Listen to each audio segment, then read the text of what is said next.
जी हाँ दोस्तों, कल से ही ट्रेंडिंग स्टार खेसारी लाल यादव के साथ एक लड़की की तस्वीर सोशल मीडिया पर काफ़ी तेज़ी से वायरल हो रही है। और इस तस्वीर को देखकर लोग काफ़ी उत्सुक हो रहे हैं इस लड़की के विषय में जानने के लिए। तो आइए जानते हैं यह लड़की आखिर है कौन।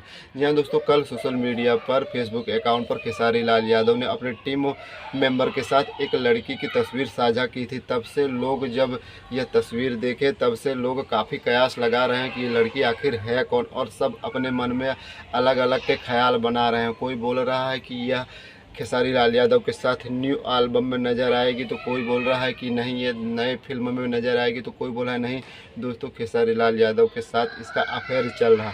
तो दोस्तों ऐसा कुछ नहीं है, आपको मैं बता देता हूँ। यह लड़की जो है यह सोशल इन्फ्लुएंसर है और इंस्टाग्राम पर रील बनाती है, और इसके इंस्टाग्राम अकाउंट पर 3.5 मिलियन से भी ज़्यादा फॉलोवर है। वह जब भी एक रील डालती है तो इतना बेहतरीन परफॉर्म देती है, उस रील के अंदर के व्यूज़ की भरमार हो जाती है। और आज इन दिनों वह खेसारी लाल यादव के साथ न्यू एल्बम के शूट पे जा रही है, और खेसारी लाल यादव भी उनके साथ कुछ एल्बम लेके आने वाले हैं। यह जानकारी निकल के आ रही है ऑफिशियली उनके मित्रों द्वारा। तो आपको यह जानकारी कैसे लगी? अगर अच्छी लगी हो तो एक कमेंट ज़रूर कीजिएगा।